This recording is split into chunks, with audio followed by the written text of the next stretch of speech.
everyone to Mas Naig Isqueo, and we're here on, I guess we're not on location today. We're actually in our original studio space today. We've been on location for the last couple interviews with some very special guests, but we're here today with another special guest. I'm Kayla. I'm Tanya. I'm Sheila. And I'm Gabrielle.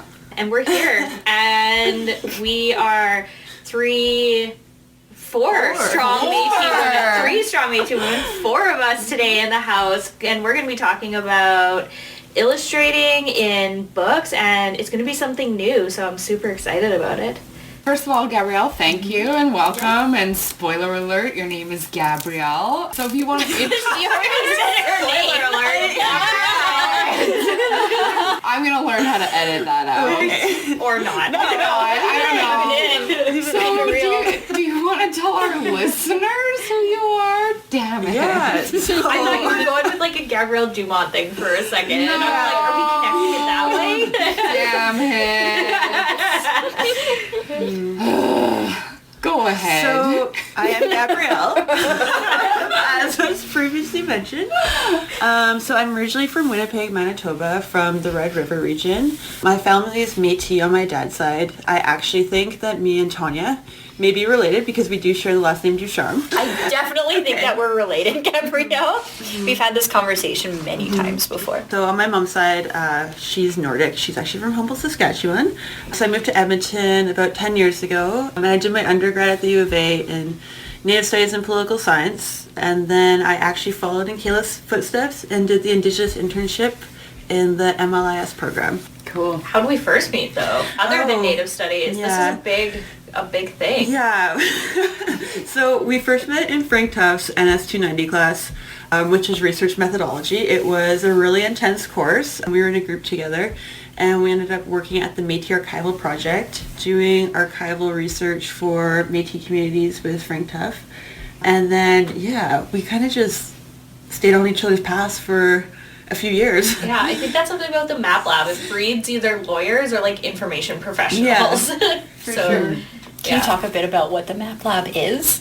Yeah, so the Métis Archival Project is associated with the Faculty of Native Studies, and it houses a bunch of archival records related to Métis land hunting and fishing claims, and we try and research and condense them into legal reports to help clarify land hunting and fishing rights for Métis communities. So we work with like a lot of census, a lot of Hudson's Bay Company journals, RG18, Northwest Mounted Police. We actually went to Hudson's Bay Company together, me and Kayla, to go photograph Hudson's Bay Company journals that actually aren't available online, and then use them in reports.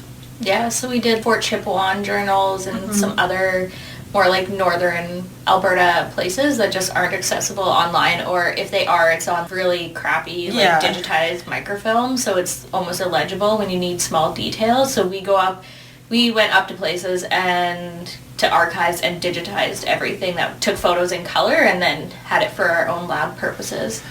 Yeah, and then, one other big thing about Métis Archival Project is they were the first place to actually use script records in a lot of legal cases.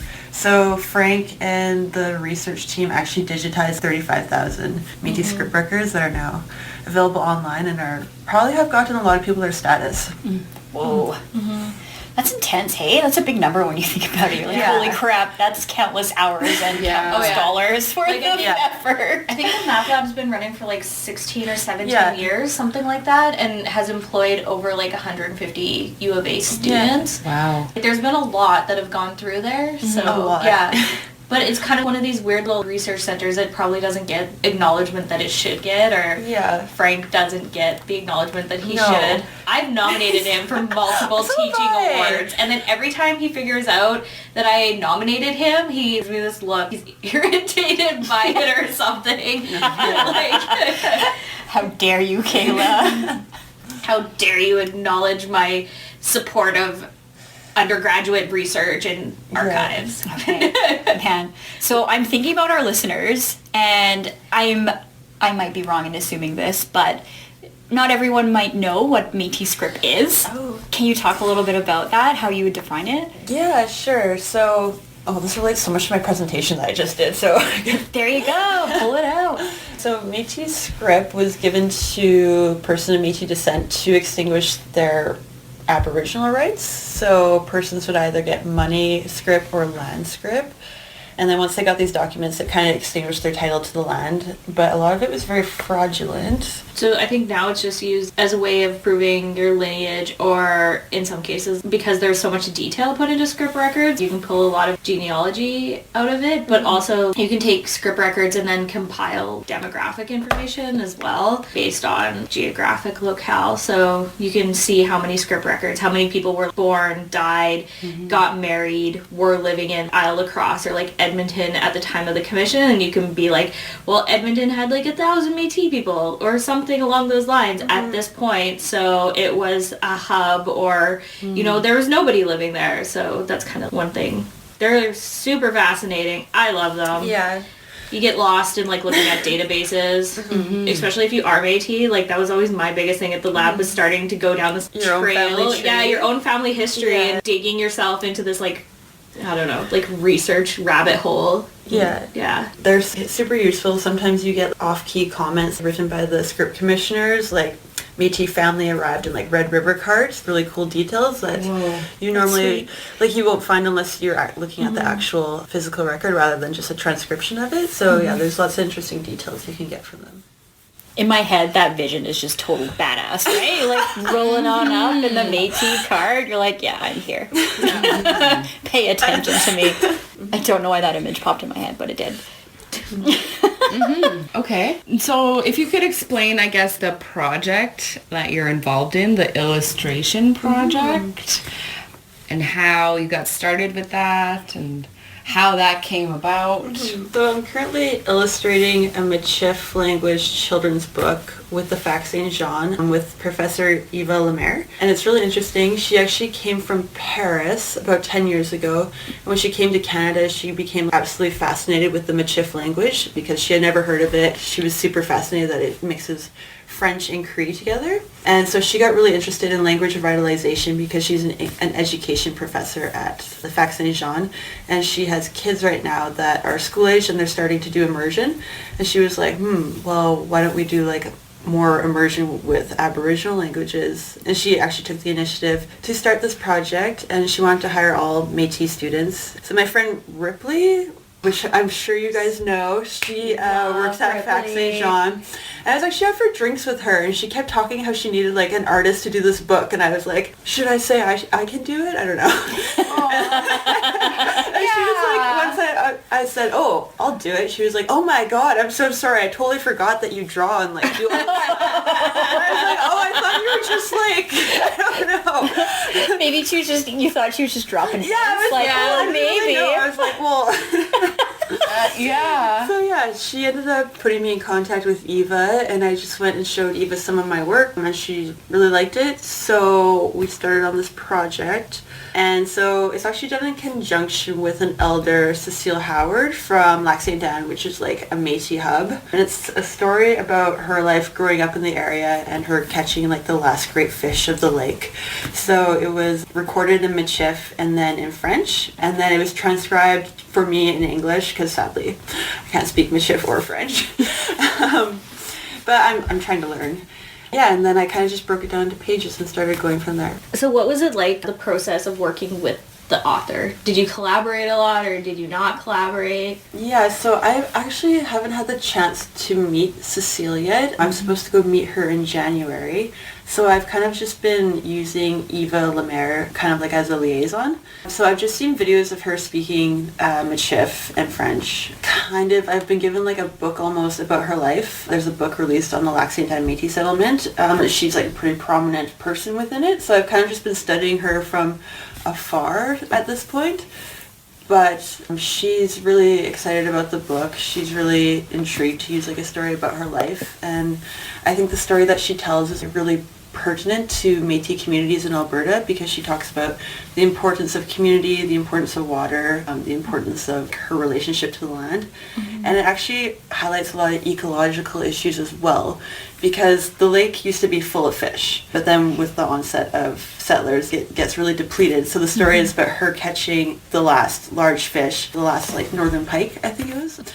and they don't really exist within the lake anymore, especially at that size. So it's kind of like bittersweet story that she caught it. It's kind of the end of the plentifulness. Yeah. Bountifulness? Bountifulness. Bountiful? I don't know. Words are not my friend today. Holy. So you're meeting her in January. Yeah. Are you nervous? Yeah, super nervous. Elders are harsh. Yeah, that is true. Mean Métis auntie is one thing, but mean Métis elder? Yeah, I mean, maybe elder. Métis aunties run from Métis elders. Yeah, so I think she'll be be a very, very nice, but like if she doesn't like something, I know she's gonna be like, why did you draw this? Or like, how does this symbolize my story? So I am like a little bit nervous. It's weird that that's where my mind first went. Like, oh crap. Yeah, I would just be, an anxious mess. Yeah. Like, crap, when she hates me. For sure. Also the fact that I don't speak Michif, it's like, I know it's like pretty common for people not to speak it because of all the issues with colonialism, but like I'm also, is she gonna be like, why are you doing this? I don't know. Yeah. So I am like a little bit nervous. But I actually did find out that my grandma, all she spoke was Michif until she was 8.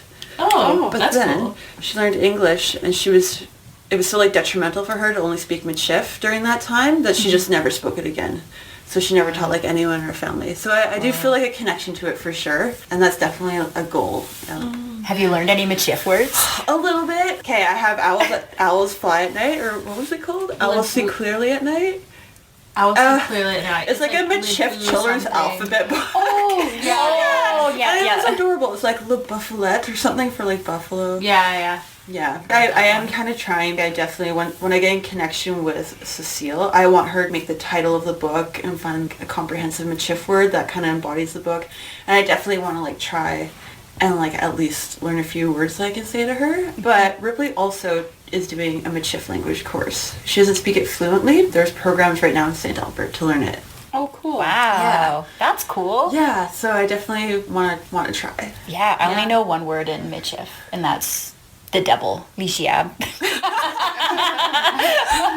Priorities.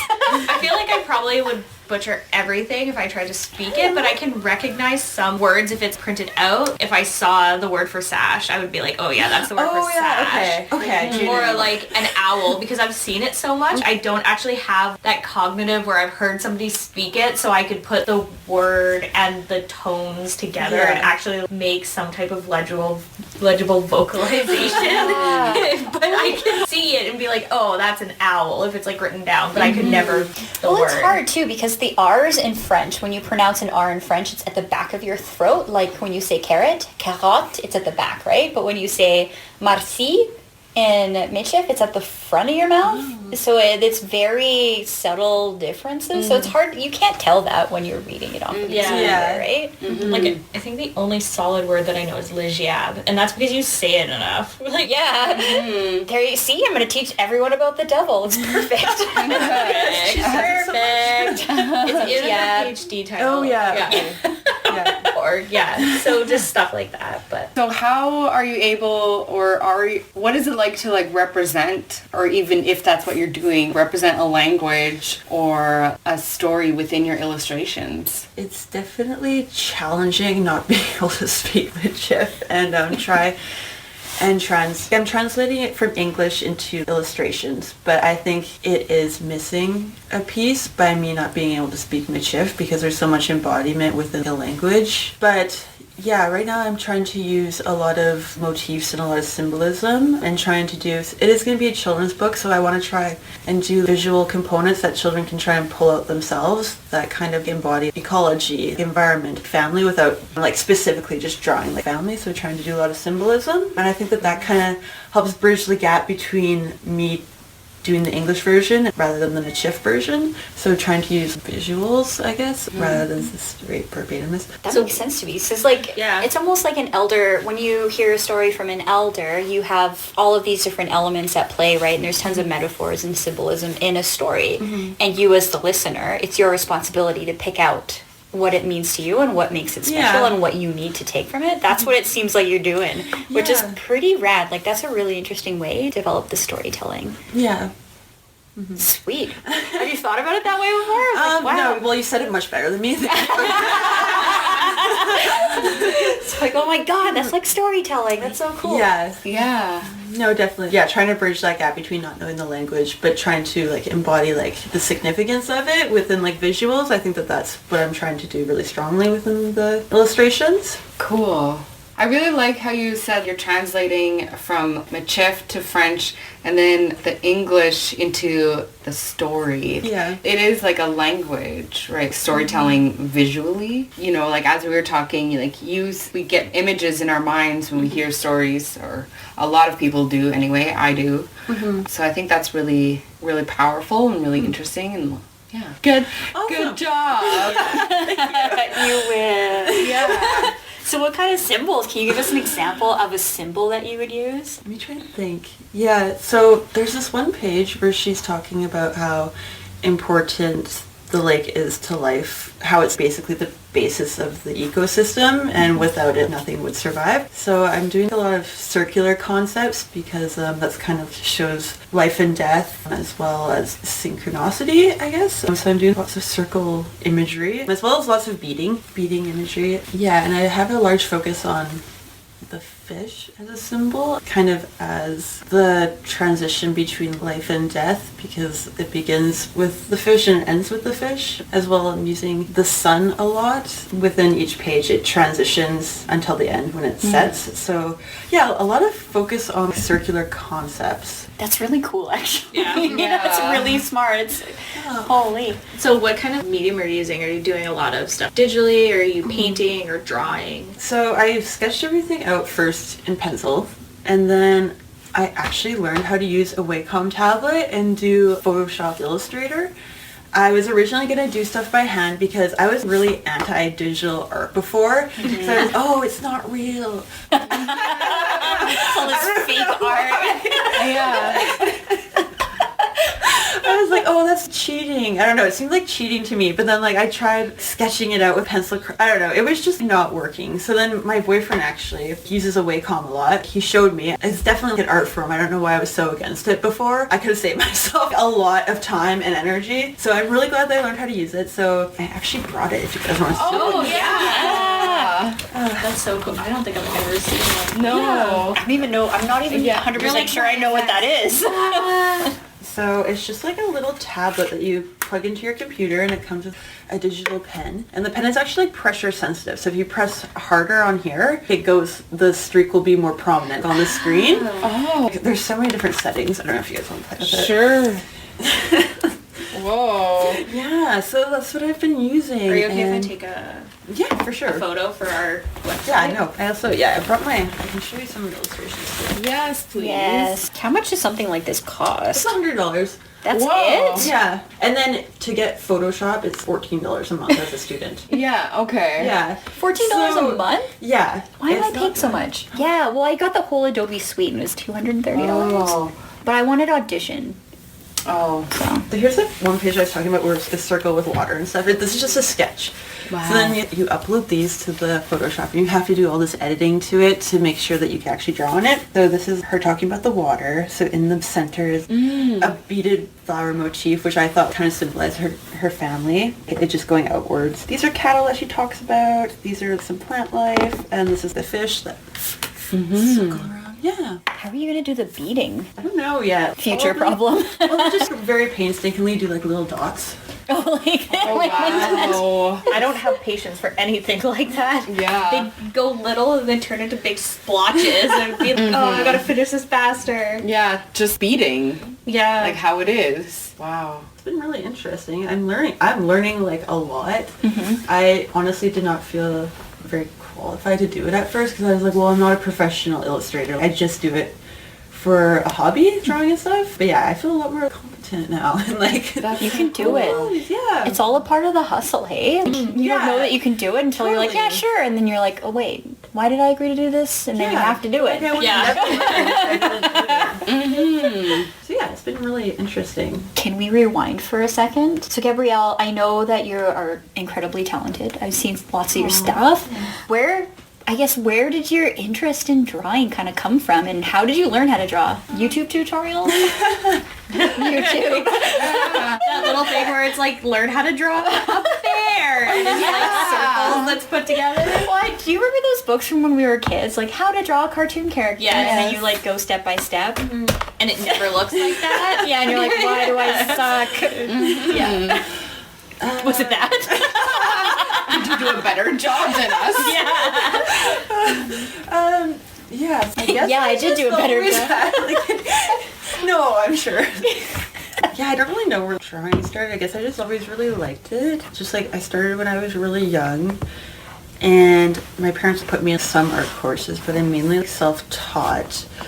So it's just like lots of sketching, just trying out different mediums. I'm definitely like, I wouldn't consider myself a fine artist or anything. I think I would need a lot more hours and a lot more experience working with different mediums. I kind of just play around and do it for fun, but I was trying to get a portfolio together for the fine arts program, but I kind of gave up on that. It was so intense. I took the fine arts 101 in like the design class, and it was amazing. I learned a lot, but like I was doing those 2 classes, I was so done, and I felt it was like really draining me of all my creativity to like a point where it just didn't seem like that's what I want to do for like a living. It was like, wow, I just want to do this like as a hobby and just like maintain like artistic ownership, I guess.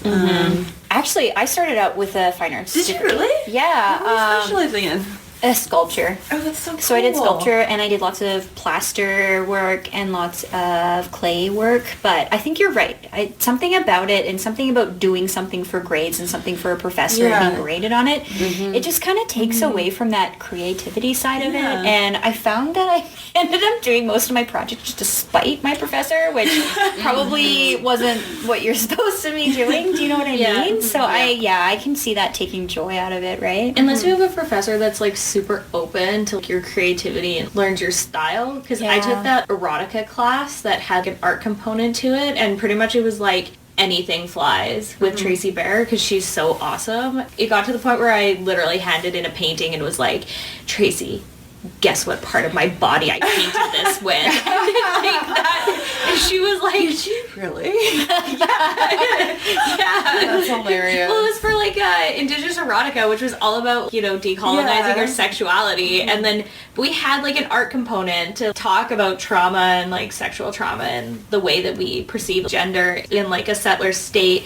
And then it just got it to this weird point where I was just doing random crap for her, like making balloon animals out of condoms. Like, that is something I handed in, and she was like, keep going, this is great. And I think, one of the ones I was like, guess which part of my body I painted this with. But it's because she fostered that, like, creativity and was like, do what you want to do what you love, just as long as you're actually handing something in. But like, it wasn't for a fine arts course, it was for a Native Studies class. So there's a bit of a difference, but Yeah, I think that's a difference between mentorship and dictatorship, right? Because like, well, maybe I shouldn't say dictatorship. Maybe that's a little strong. But do you know what I'm saying? Like, some professors are like, it's my way or the highway. You have to do it this way, and these are the learning outcomes. You have to do it. But I don't know. My brain has never thought that way. I've always been against the grain in that sense. So I don't know. I think that people need to have that ability to express themselves in any way that they feel like it's necessary. Yeah. Right? And there's something to be said about making what's a hobby into a career. Then you don't necessarily have the same relationship to whatever. Definitely. Yeah. Like, fun fact about me, I dropped out of fashion school in Vancouver. Yeah. Like, yeah, that's true. Yeah, I know. Right? You wouldn't you wouldn't know. Kayla, did you drop out of some kind of fine arts program? I do have a red seal in hairdressing. I was like a colorist for years. Yeah. Yeah. Total art drop. I have done art before. Like, I have some of my own paintings up in my house, but I don't consider myself an artist because it's just something that I was doing for, like, fun. Yeah. Exactly. When you have to do it for money, or you have to do it not be in debt or whatever, like, or you're going into debt because of it, it takes away some of it. I mean, I know you can't tell because I'm wearing clashing pajamas, but yeah, like, sewing and, like... They don't need to know. Yeah. So good. Thank goodness this is a podcast. Thanks for coming to my house. Pajamas don't count. Yeah.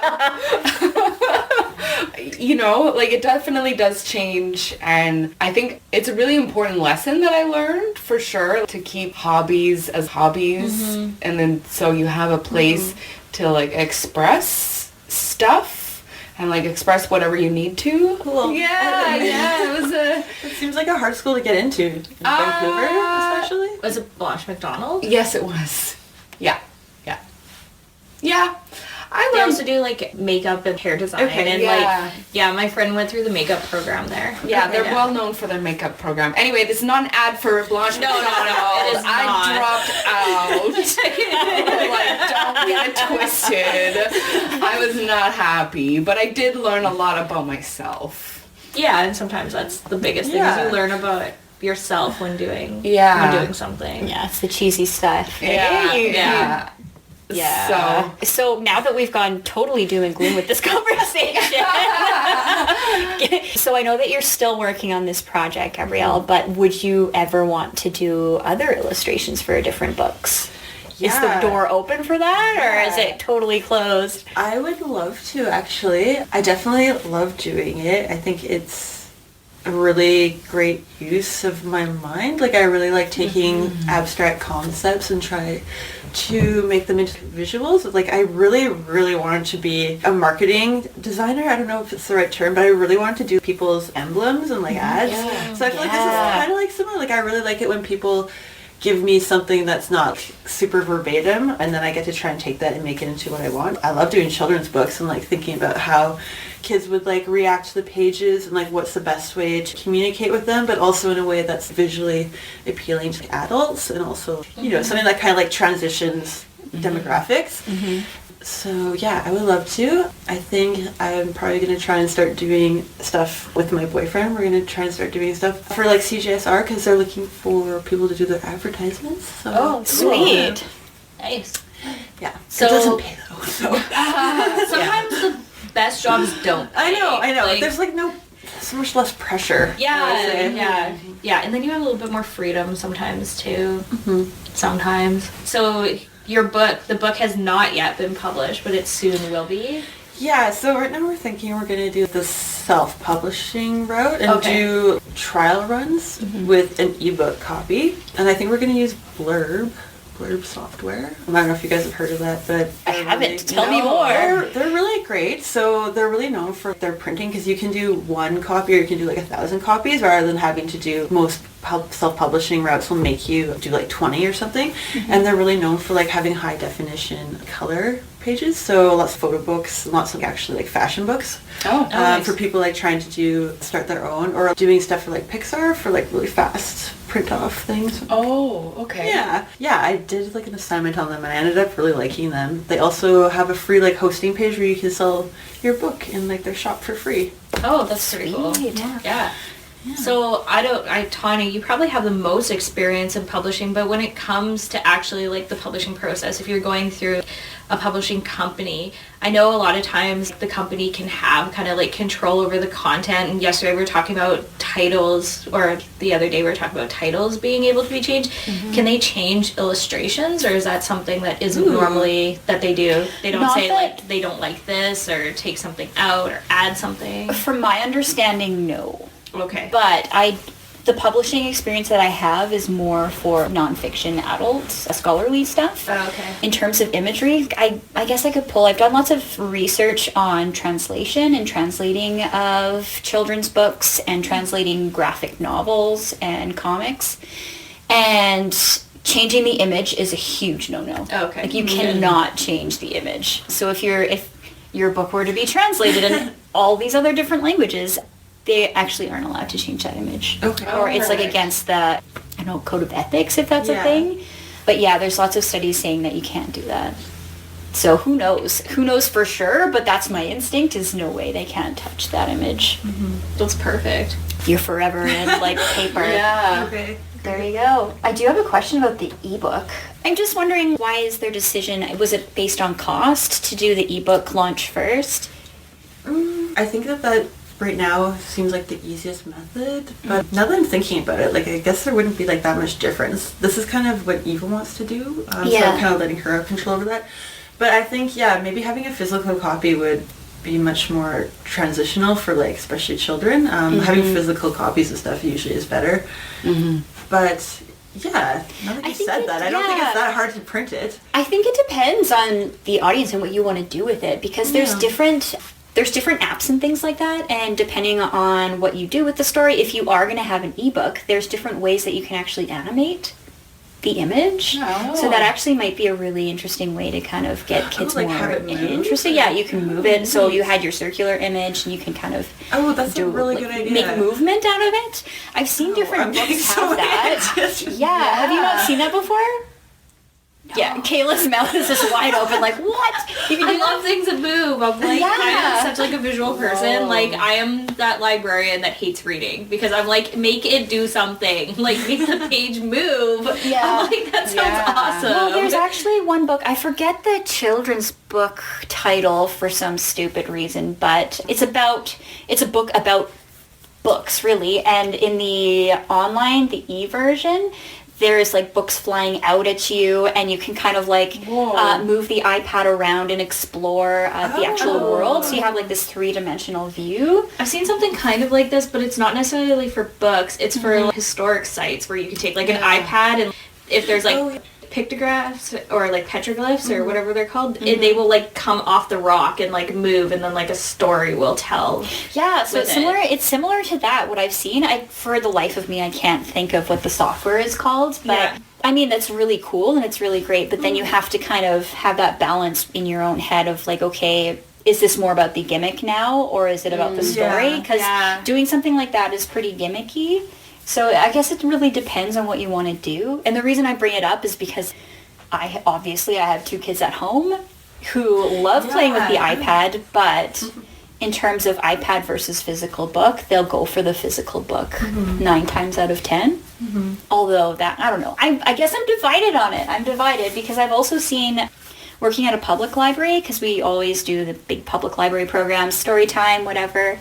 So I've done programs where you have the ebook and you connect your iPad up to the screen, and then you can do storytelling that way through a projector and just filter through. So there's ways to work with it. Yeah. It just doesn't matter. I guess there's all the different ways of how to present the story.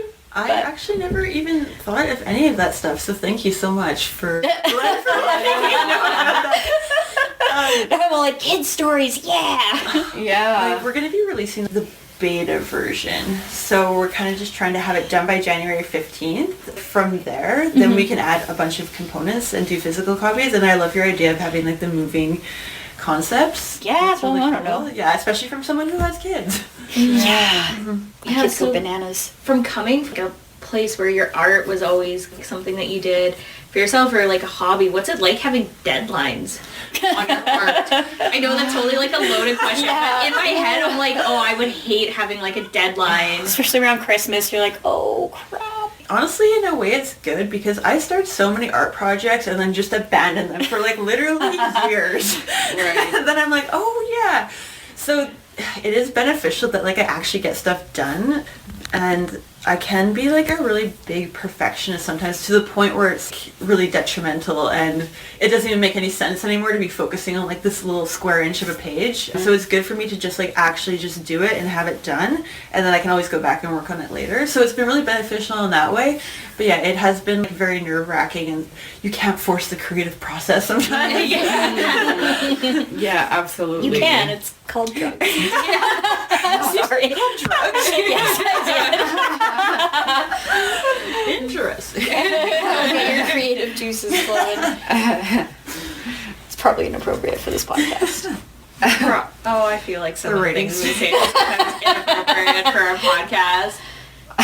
You did mention your boyfriend is also an artist. Have you ever thought about collaborating with another artist doing illustrations for books, or? Yeah, I would love to collaborate with artists, with Eric, The Framing Problem on Instagram. He's great. We have like really different styles too, because he does strictly like highly detailed pen and ink and sometimes a little bit of gouache, and he doesn't really do color. It's mostly black and white. And I, on the other hand, like doing lots of color, and I don't like doing super detailed work because I'm lazy when it comes to that. It takes forever and I don't find it that rewarding. Well, I guess it is really rewarding again, but anyways, I kind of do like more faster sketches and more like splashes of color. So they're really opposite, so I'd really like to mix them together. We're actually going to collaborate on painting the wall in his apartment though. Oh, Sweet. awesome. Which we will have to paint over when he leaves. Oh, Whatever. you can take pictures of it. Yeah. That'll be awesome. So you were saying that you love splashes of color. Yeah. So do I. Surprise, surprise. Unless it's clothing for some weird reason, but how much do you think your Métis heritage has inspired your artwork, if at all? Yeah, so I think it really has in a lot of ways that are subtle. Like unless I think about it, I won't really realize. But I definitely like notice a pattern with Aboriginal people having more, I would say, a little bit more like flashy style and stuff. Like especially when I go to like faculty of Elated studies, I'm like, everyone here dresses so well, and they're like also like, I think it really stems from the historical regalia. I don't know if that's the right term. But Métis people have always incorporated like lots of design, lots of color, lots of beading into like everyday life, and I think that that's just like really ingrained, and it definitely comes out in my art a lot. Like I'm definitely trying to learn more about, I guess, the beading process, traditional Métis art. Yeah, I definitely see it, but like unless I think about it, like that's just kind of the way I am. But yeah, it definitely stems from that, I think. Sweet. What's your favorite color to use? Oh, okay, it's orange. Orange is my favorite color, but like a sunset orange, not like an obnoxious. Not like an ugly orange. Oh, I like that. Yeah, so I love like a tangerine. Nice. Ooh. I feel like that also like suits your personality. Oh, thank you. Yeah. Well, I went and got my cards read not too long ago, and she told me that my aura was a shimmering orange, and I was like, ooh. Oh, I like that. I like that too. I want a shimmering aura. What's your favorite color? Yeah, what are you Tanya? guys' favorite color? Mine blue or okay, I like blue, but like a greeny blue, like a teal kind of. Turquoise. Yes, Yeah, turquoise I love that esque. too. Times two. I've always gravitated towards turquoise as very young. I didn't really realize that it was a native quote unquote color until much later. I was like, oh, weird. Well, it's the color of the sea. Yeah. It's like, oh yeah. That's the color that I associate with the ocean. You don't like Ocean. Prairie girl. I am a prairie girl. I'm like, ew, the ocean. I am too, but I grew up by the beach. Smells. Yeah. Winnipeg Beach? St. Ambrose Beach. Okay. Did you ever go to Stonewall? Probably. Okay. I can't I was remember there a in my lot. head. Maybe we crossed paths. Probably. Baby Gabrielle. We like wave at each other. Hey, we'll see each other in a few years. What's your favorite color, Kayla? Mine is green, like Okay. a dark green, like forest green. Ooh. Yeah, I'm totally dig the like olive, like camel green. Mm-hmm. But green's Woodsy. my favorite color. Cool. My least favorite color is red. Oh, I hate red too. Yeah, It's I cannot obnoxious. handle it. It's like I an hate anxiety red. attack. For I don't like Yeah. red I either. think so. I can't do red or yellow. I can't do the Yeah. warm colors. The warm colors I just hate. Yeah. Huh. On a good day, maybe like sometimes I get into the pink. I know that's like a weird thing for me because I'm always in black and I'm like, ugh. But I dig the pink sometimes. And although my hair is yellow right now, I'm like, I don't like yellow, but here we go. On the one side. But yeah. Cool. I think that's interesting though that you brought up the beading. I've just started hearing stories about beadwork and the buffalo hunt. Do you know about what they do to punish people, or what they did during the fur trade? Or like cut their saddles on their horses. Yeah, so I think, I can't remember the exact story, but there's a process of if you steal something from this person, then you get this punishment, this punishment, this punishment, and you have a certain amount of strikes. But one of the punishments is that you get your beading ripped off. Oh wow. Yeah, That's so just rude. I know. So you get your beadwork ripped off. So there's a bunch of archaeologists. They find like just random piles of beads. It's like, yep, someone was shamed here, right? So interesting. I know, but And it's that's so actually- linked to us. Yeah. I like that punishment. It's not violent per se, but it's definitely like an infliction on yourself. Yeah, but it's like F you. What I put all this effort into this. Yeah. It's okay. Also, I feel like it probably was not the women cutting the beadwork off, but if it's the guys that are wearing the beadwork on their jacket and they're the one that messed up and that beadwork's been cut Yeah. off, that poor woman that spent all those hours beating that vest just to have some Oh, I'm sure he's paying for it even harder. Yeah. If Eric came home and was like, somebody cut the beadwork off my moccasins, I'd be like, what did you do? where is this person? Like, what is their name? What did you do? Maybe that's where the actual punishment comes from. Oh god, this is like the mean Métis aunties. We're like, I can't believe that would happen. Exactly. How dare they? Because it's something that you would literally wear in the community too. Everyone would know, right? Like, oh, you did this. Yeah. So not only would you hear from your partner, but everyone else too, right? They're all whispering in front of your face. Yeah, That's everyone knows. Yeah. So recently I saw that you did an art space research project. How was that? Or what did that entail? I saw some photos of it. But. That was a really great class. So we had to do an arts-based autoethnography, which is, so an autoethnography is kind of, this is my interpretation from the class. You analyze an aspect of your life and relate it to larger themes within the world. So I ended up doing something called grief weaving, and I kind of looked at how my father passed away and how it brought on anxiety about cultural loss, and how that kind of relates to Métis and Aboriginal persons on a larger scale. That there's lots of anxiety about cultural loss because traditional way of life has been taken away quite a bit. I mean, people still maintain it and are trying to revitalize it. So I ended up using my Métis sash and I cut it up. I don't know if that's blasphemous, but I cut it up because I was, kind of representing how I feels like really jagged now, my sense of self. Then I ended up weaving it into all my old artwork. Once again, artwork that I've been sitting there for years. And I was like, I am going to repurpose this. So I did that, and I kind of tried to convey a sense of fragmentation after my dad's death, but then also a sense of weaving myself back together. And then I really focused on the Métis sash because I feel like in addition to losing him, there's been a strain on me going to see my family on that side because it's far away for me to go. That was a link to he just had lots of stories about our family. Just also in a weird sense, I feel like he verified me in being Native because he looked really Native.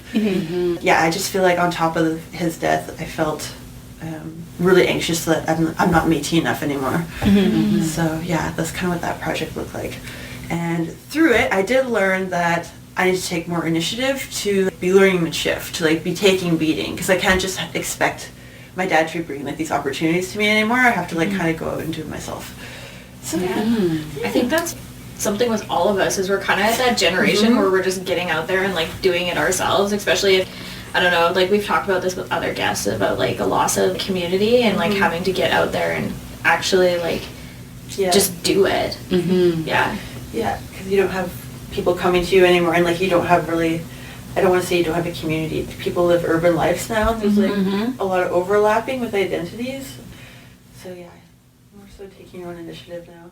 Well, it's even kind of sad. Yeah, it's even trauma too, right? Because I don't know, a lot of the stuff for us aren't getting passed down because it's traumatic. Oh no, for sure. Right?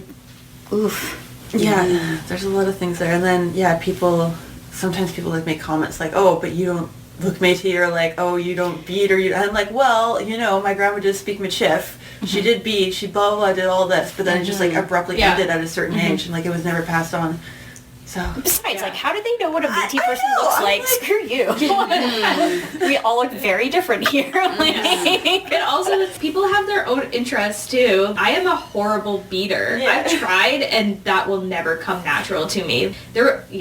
Whereas, my great grandma and my mom and grandma are all amazing beaders, basket weavers, knitters, all that crap, and I have none. The only thing I can do is cook. That's about the only thing that was passed down. Yeah, but that's the only thing. That's the only thing out of those Métis genes that got passed down was the fact that I can slap some great bannock. That's about it, and that's as far as we go. Yeah. Well, and there's less pressure, for other aspects. I don't know. Yeah. I feel there's a lot of pressure, or there can be a lot of pressure, at least anyway. Being enough, I think that's something a lot of people have felt and feel. Yeah. And it's just those weird identity politics. Yeah. At least y'all have like your last names. I got married and did the dumb thing of taking my husband's last name, so I'm like white passing, but my last name's also Larson, so like that creates like a lot of issues when people are like, who is this Larson, Métis Larson person? It's like, well, I am also married and I did take his name, but then that just like adds like another layer to that, like not being enough. Yeah, so sure. But if I kept my maiden name and his name, that'd be way too many hyphens. That'd be like multiple hyphens in one name. So Hyphen City, that'd be like 3 hyphens. Yeah, because he spelled it weird, so. We got real deep there. We did. We get deep in everyone. We always are like, we hit that high point where like, you know, talking about colors, but then it's like, it immediately crashes. And we're like, doom and gloom. Yeah. Like, we're gonna have to get some type of like voice thing that's like when we're talking about doom and gloom that we like insert. Voiceover, like doom and gloom. And then it's sure. Sure. Why not? It's gonna be all this voice, just doom and gloom over. Yeah. That's hilarious. Or it could be like a thunder. Yeah, like, thunder. Yeah. Or like ghost music. Like a creaky haunted house door. Yeah. Okay, so my vision of it was, okay, you know that episode in Rick and Morty when the big heads are like, show me what you got. Oh, yeah. That's how it would sound. For like doom. in my head. Yeah. Doom and gloom. Yeah. See? Yeah. So I guess we have time for one more question. Actually, I'm going to throw in 2 questions. Number 1 for you, Gabrielle. Once you have your book kind of all set up, would we be able to promote it on our website? I would absolutely love that. For sure. That was a quick and easy one. You. Definitely like, feel free to send us some like photos of your artwork and of your boyfriend's too, and we can definitely put it up. For sure. I know that you were talking to Musée Heritage when you were there, and they said that they were interested in it as well. Yeah. Yeah. And Michif Cultural Connections. Yeah, there's so many great people that want to promote it, so looking forward to it. Yeah, like a so little looking after roving our own. display, yeah. Yeah, traveling library. Traveling library. Bush library. Bush librarianship. Yeah, I'm all about that life. That's so cool. Okay, one more question for you, Gabrielle, and this is a question that we ask all of our guests. So this is a podcast that's for people who are interested in editing, publishing, and writing, and illustrating, because there's all different types of sharing your work and promoting your knowledge. What advice would you give to anyone who, or any Indigenous person who would be interested in illustrating for a children's book? Well, definitely collaborate with people around you. Play off each other's strengths. I'm sure like there's probably someone who's great at writing if you're great at illustrating, or someone who's great at public relations to promote your book. Don't think about starting, well, I guess think about going big. You know, start at the ground level. There's lots of routes now for people to go with self-publishing and with like networking through the internet. I think that there's lots of opportunities, especially in like Indigenous novel or like children's book field. I think it's a really burgeoning scene and really growing. So yeah, definitely like talk to your classmates or talk to your coworkers and like get ideas down on paper and just like start. Yeah. Just start. Just start. It's never going to be like a perfect time. Just start. There's never a perfect time for anything. No. Right? Nope. So I think that's very real true. solid. Real solid advice. Do you two have any other questions before we wrap her up? I think I'm good. Yeah. Thank you. Yes. This is so Yeah, interesting. Yeah. Thanks for coming on down. Yeah, thank you. Yeah. All right. Until next time.